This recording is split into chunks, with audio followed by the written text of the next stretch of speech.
आप सभी को जय मसीह की। और आज हम पढ़ेंगे रोमियो की पत्री उसके 13 अध्याय उसकी 8 आयत से पढ़ेंगे। और आज का हमारा टॉपिक है पड़ोसी से अपने समान प्रेम करो।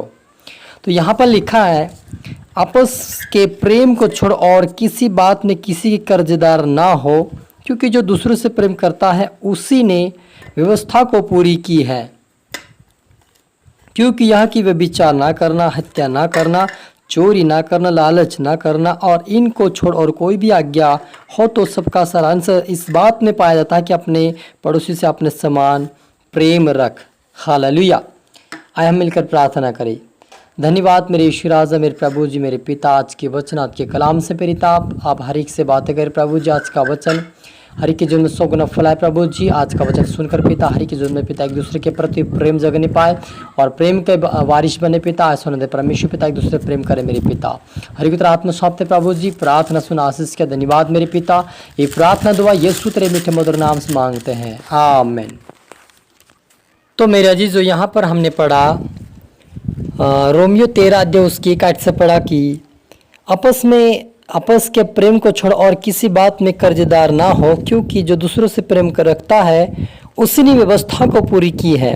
क्योंकि यह कि व्यभिचार ना करना, हत्या ना करना, चोरी ना करना, लालच ना करना और इनको छोड़ और कोई आज्ञा हो तो सब बात का सारांश इस बात में पाया जाता है कि अपने पड़ोसी से अपने समान प्रेम रख। प्रेम पड़ोसी की कुछ बुराई नहीं करता, इसलिए प्रेम रखना व्यवस्था को पूरा करना है। हालेलुया। तो मेरे जी, हमने यहाँ पर पढ़ा कि प्रेम को छोड़ किसी बात के लिए कर्जदार ना हो, क्योंकि जो कोई प्रेम करता है वो व्यवस्था को पूरा किया है। और जो व्यवस्था को पूरा करता है वो विचार नहीं करता, चोरी नहीं करता, डाकू नहीं डालता और वे हत्या नहीं करता और लालच नहीं करता किसी चीज़ की, क्योंकि वो परमेश्वर से प्रेम करता है।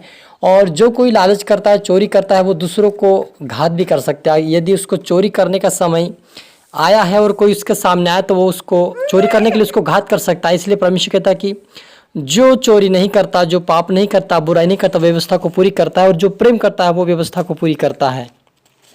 तो आप और मुझे परमेश्वर के प्रेम में बने रहना है ताकि उसकी व्यवस्था को पूरी करें, क्योंकि जब हम आज्ञाकारिता में चलते हैं तो परमेश्वर हमसे प्रेम करता है। हालेलुया। तो यह समय को पहचान कर ऐसा ही करो, इसलिए कि अब तुम्हारे नींद से जाग उठने की घड़ी आ पहुंची है।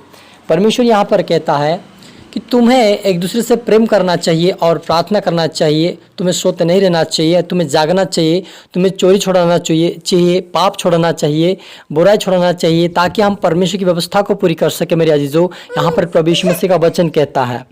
और आगे कहता है रात, और कहता है कि समय के विचार से तो आप हमारा उद्धार निकट है। रात बहुत बीत गई है और दिन निकलने पर है, इसलिए हम अंधकार के कामों को त्याग कर ज्योति के हथियार को बांध ले। यहाँ पर पौलुस कहता है कि हमारे निकट उद्धार है, इसलिए रात बहुत बीत चुकी है। अब हमें रात और दिन बहुत बीत चुके हैं। अब हमें जागने की आवश्यकता है और हमें उस हथियार को बांध ले जो व्यभिचार और बुराई को छोड़कर आत्मिक हथियार को बांध लो। मेरे अजीजों, वहाँ पर मुझे परमेश्वर का प्रेम को बांधना है, उसके वचनों को अपने जीवन में लागू करना है।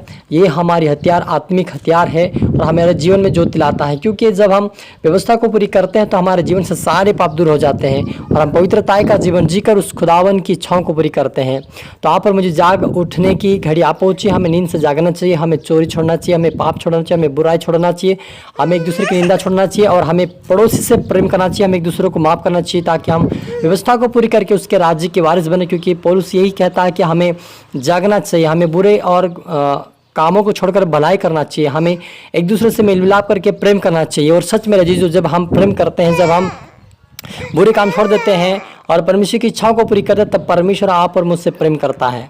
और ये हम व्यवस्था को पूरी करके परमेश्वर के राज्य में प्रवेश करने का मौका है मेरे अजीजों। और आगे लिखा है, जिस दिन को शोभा देता है वैसा ही हो, हम सीधी चाल चले, है ना। लीला क्रीड़ा और पियक्कड़पन में, व्यभिचार और लुचपन और झगड़े और डाहा में, वरन प्रभु यीशु मसीह की पहन लो। प्रभु यीशु मसीह को पहन लो और शरीर की अभिलाषाओं को पूरा करने का उपाय ना करो। यहाँ पर पौलुस कहता है प्रभु यीशु मसीह के वचन से कि हमें जो विचार छोड़ना चाहिए, हमें पाप और बुराई छोड़कर, पियक्कड़पन छोड़कर, लालच छोड़कर हमें परमेश्वर यीशु मसीह को पहनना चाहिए। मेरे अजीजों, यदि हम प्रभु यीशु मसीह के पहनेंगे तो हमारे जीवन से सारी गंदगी प्रभु यीशु मसीह दूर कर देगा, क्योंकि यीशु मसीह हमें पापों से छुड़ाने के लिए, बुराई से छुड़ाने के लिए और चोरी चुपाटे से, हर प्रकार के पापों से छुड़ाने के लिए प्रभु यीशु मसीह आया है, ताकि हम ये काम छोड़कर उस खुदावन के राज्य के वारिस बन सके। क्योंकि परमेश्वर आप और मुझे इसीलिए चुना है ताकि हम उद्धार प्राप्त करें, बुरी संगति छोड़कर पवित्रताएं में चलकर उसके राज्य की वारिस बने। इसलिए पौलुस कहता है कि हमें प्रभु यीशु मसीह को पहनना चाहिए, यानी कि प्रभु यीशु मसीह का जो स्वभाव है, जो उसका चरित्र है, उसका हमारे जीवन में दिखना चाहिए। और हमें ये बुरे काम, बुरे लालच की बात है, चोरी की बातें, नशे की बात है, प्रकार की जो बुरे काम है उससे हमें छोड़कर परमेश्वर की ओर हमें बढ़ना चाहिए, परमेश्वर के राज्य धर्म की खोज करना चाहिए, ताकि हम उस खुदावन के राज्य के वारिस बने। क्योंकि प्रभु यीशु मसीह जगत में इसलिए आया था कि पापियों का उद्धार कर सके, और जो प्रेम करे, इस प्रकार का प्रेम करे कि वो सारी बातें छोड़कर प्रभु से प्रेम करे। यहाँ पर इस बात का प्रमाणित करता है मेरे जीजो। तो आप पर मुझे आज से प्रभु यीशु मसीह से प्रेम करने के लिए हमें व्यवस्था को पूरी करना होगा, और व्यवस्था को पूरी करने के लिए हमें बुरे काम, बुरी संगति छोड़कर हमें प्रभु की ओर बढ़ना होगा। तभी हम परमेश्वर के आशीष को पाएंगे संसार के अंदर, और स्वर्गीय राज्य में भी वो आशीष पाएंगे जो हमें अनदेखी वस्तु की जो आशीष हमें देगा परमेश्वर स्वर्गीय राज्य की, वो भी हम प्राप्त करने पाएंगे। और आइए हम मिलकर प्रार्थना करें।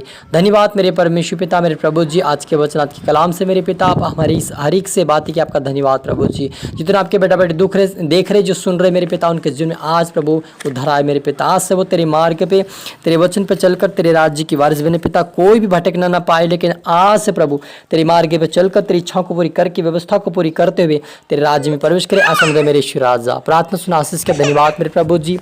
ये प्रार्थना दुआ यीशु तेरे मीठे मधुर नाम से मांगते हैं, आमीन। तुम मेरे में आशा करता हूं वचन प्रभाव से बातें किया होगा। अब इसको दोबारा सुने, लाइक कर, सब्सक्राइब कर, शेयर कर, ताकि प्रभाव को दुगनी आशीष दे। और आप सभी को फिर से गॉड ब्लेस यू, और अगली वीडियो मिलता है फिर से। सभी को मेरी तरफ से जय मसीह की।